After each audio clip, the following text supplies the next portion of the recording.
और देखो हर एक चीज में पॉइंट है भाई और बहनों, हर एक चीज में पॉइंट। हमने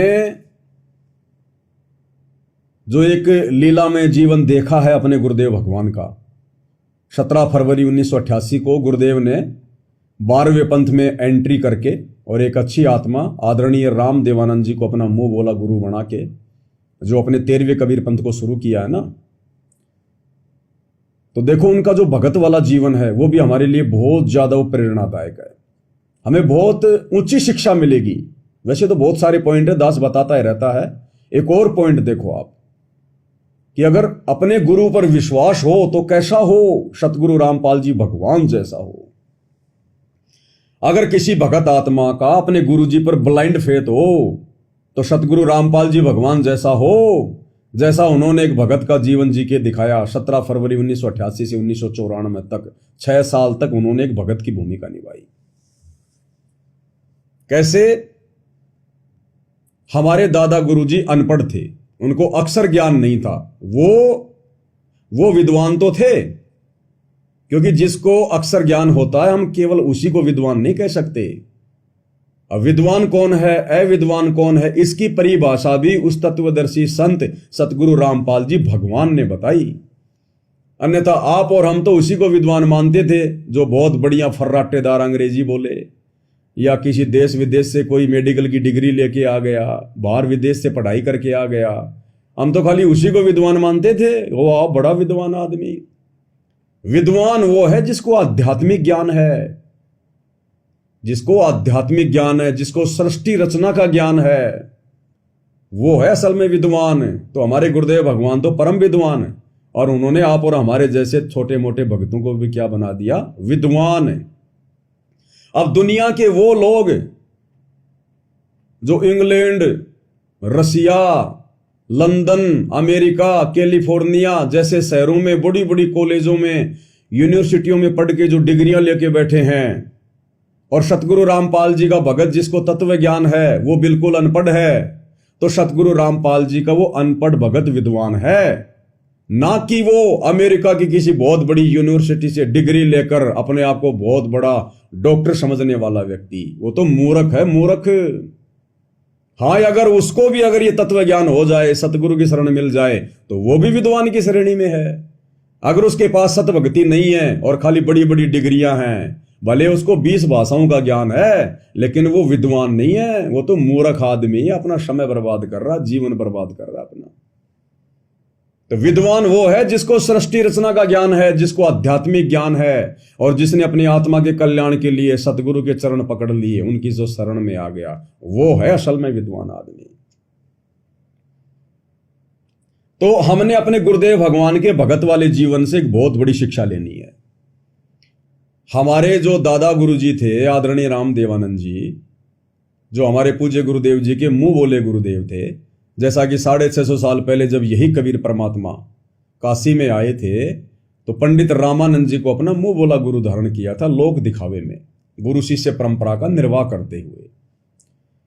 तो वर्तमान में पूज्य गुरुदेव सतगुरु रामपाल जी भगवान ने, इस कबीर परमात्मा ने जो एक अच्छी आत्मा आदरणीय राम देवानंद जी को अपना मुंह बोला गुरु बनाया। वे तो अनपढ़ थे, उनको अक्षर ज्ञान नहीं था, वो किसी स्कूल में नहीं पढ़े, वो गीता नहीं पढ़ सकते थे, वेद नहीं पढ़ सकते थे, और ना उन्होंने कभी अपने भक्तों को पढ़ाया, ना कभी अपने शिष्यों को पढ़ाया।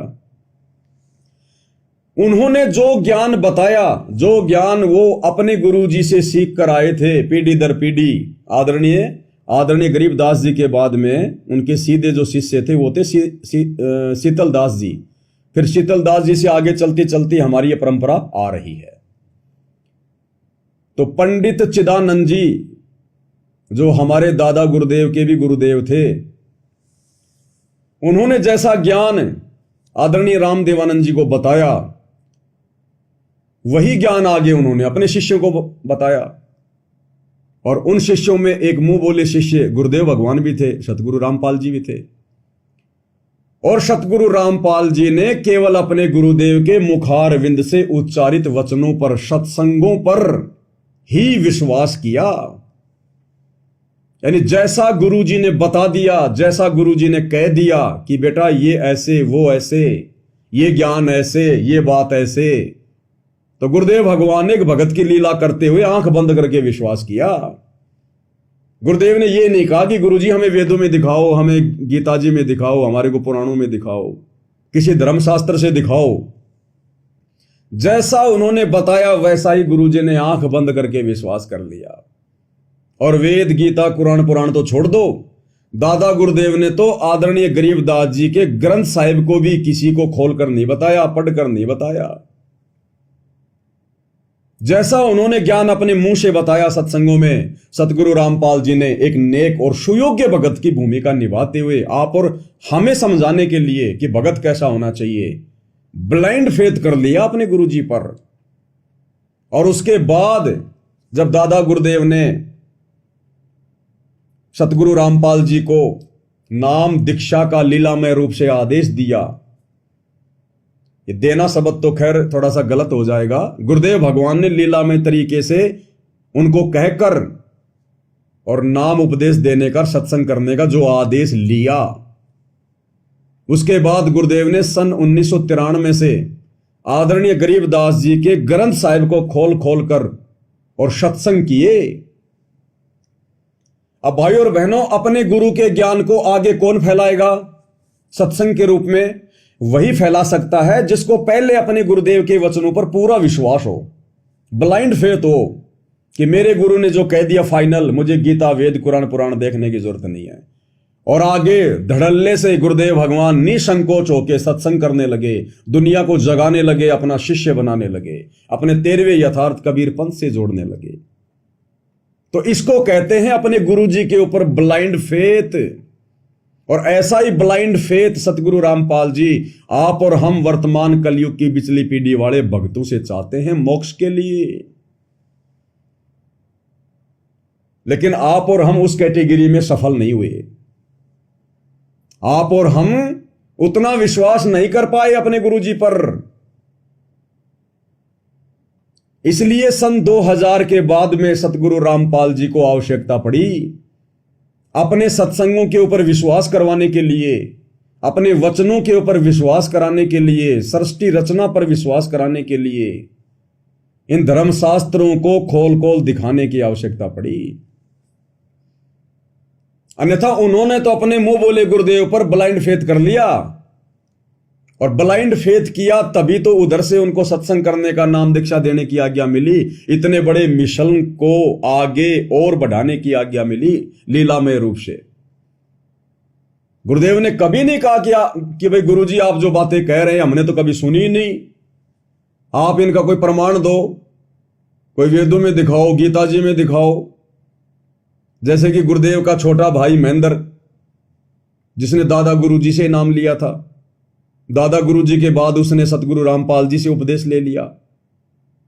और फिर वो बार बार अपने इंटरव्यू में कह रहा है कि मैंने गुरुजी से कहा कि गुरुजी मुझे तो कोई वेदों में प्रमाण दिखाओ, आप जो बातें बोल रहे हो ना, जो सृष्टि रचना बता रहे हो ना कि ये कबीर भगवान है, कबीर जी भगवान है, इसका कोई प्रमाण दो मुझे वेदों में, गीता जी में। कौन कह रहा था? गुरुदेव का छोटा भाई महेंद्र। लेकिन गुरुदेव ने कभी अपने गुरुदेव से नहीं कहा कि आप मुझे गीता में दिखाओ, वेदों में दिखाओ। उन्होंने तो एक अच्छे और नेक, सुयोग्य और दृढ़ भगत की भूमिका करके दिखाना था, ताकि आगे चलकर जो लोग मेरे भगत बनेंगे, मेरे शिष्य बनेंगे, वो मेरे भगत वाले जीवन को देखकर मेरे ऊपर अंधा विश्वास करें। और जैसे मैंने अंधा विश्वास किया तो देखो मेरे गुरुदेव ने मुझे कितना बड़ा मिशन चलाने का आदेश दे दिया। और यदि आगे कोई मेरे ऊपर इस प्रकार से ब्लाइंड फेथ करेगा तो वो भी इसी प्रकार से मेरी कृपा का पात्र बनेगा। लेकिन भाई और बहनों, आप और हम ठहरे दो कोटि के जीव। आप और हमें फिर आवश्यकता पड़ी अपने गुरुदेव के वचनों पर विश्वास करने के लिए, उनके सत्संगों पर विश्वास करने के लिए धर्मशास्त्रों को देखने की।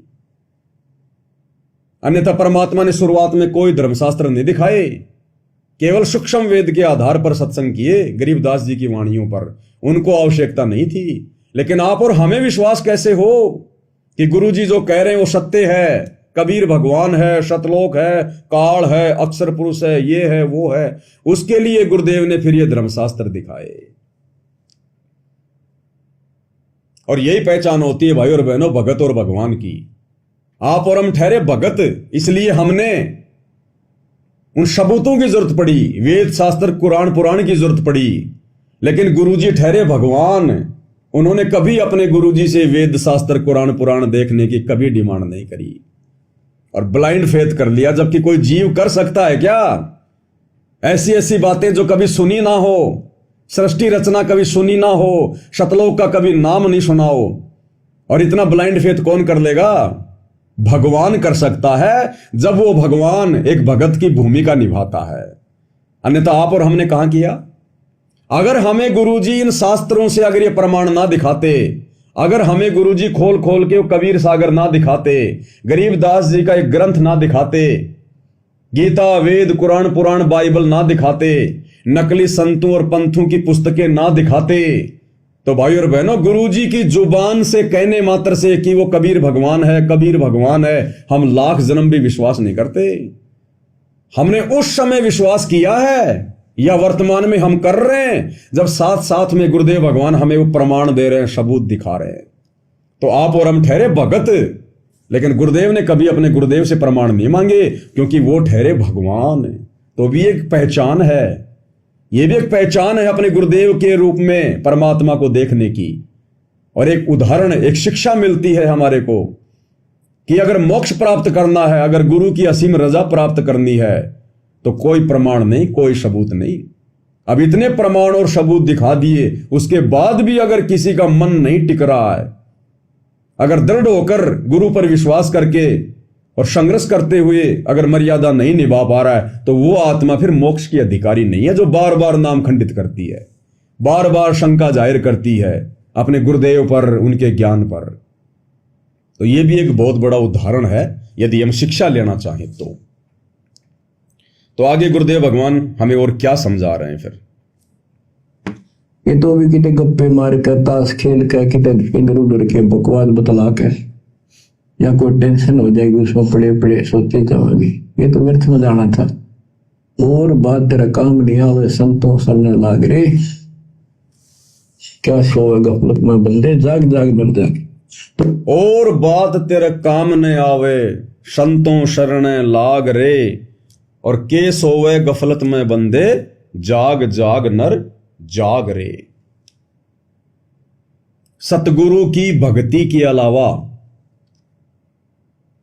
और नेक नीति ईमानदारी से अपने परिवार के पालन पोषण के लिए भगत जो काम धंधा करता है, उसके अलावा यदि हम और कुछ भी ड्रामेबाजी करते हैं, पाखंड करते हैं, अटपट करते हैं, तो वो और बातों में आ जाता है, और बातों में। और बात तेरा काम न आवे, संतों शरण लाग रे, और के सोवे गफलत में बंदे, जाग जाग नर जाग रे। अब कौन तो जाग रहा है और कौन गफलत में सोता जा रहा है? अब साध संगति से जुड़े हुए सत्सेवक भाई बहन तो जाग रहे हैं। वो शब्द की पुस्तक देना भाई। तो साध संगति से जुड़े हुए भाई बहन तो गफलत में नहीं जी रहे, वो जाग रहे हैं। और शतलोक आश्रमों से जुड़े हुए भाई बहन गफलत में सो रहे हैं। राजनीतियां करवाई जा रही हैं। कबीर प्रकट दिवस के बहाने भक्तों को लड्डू जलेबी और बर्फी का लोभ देकर ज्योति पाठ और दान के नाम पर लूटा जा रहा है। तो भाई और बहनों गफलत में जी रहे हैं भगत भाई बहन आश्रम वाले। और आप और हमारे ऊपर गुरुदेव भगवान ने कैसी असीम रजा कर दी, कैसी विशेष रजा कर दी गुरुदेव ने। तो पहले हम गुरुदेव भगवान के शब्द को गाएंगे, उनकी महिमा करेंगे, फिर हम आगे बढ़ेंगे। और बात तेरे काम न आवे, तू संतों शरण लाग रे, के सोवे गफलत में बंदे, जाग जाग नर जाग रे, जाग जाग नर जाग रे।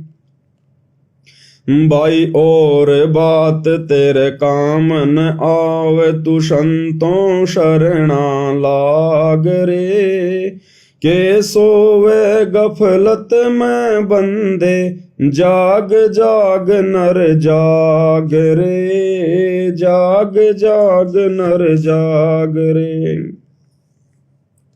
अब ये फालतू की बातें हैं, और बातें हैं ये जो 90% भगत समाज वर्तमान में काल प्रेरणा से भ्रमित होकर अपने कोऑर्डिनेटरों पर, गुरुजी के बेटा बेटी पर, पीले पर्चों पर अंधविश्वास करके आगे बढ़ रहा है और नित अपनी मर्यादा तोड़ता हुआ जा रहा है। ये और बातें हैं।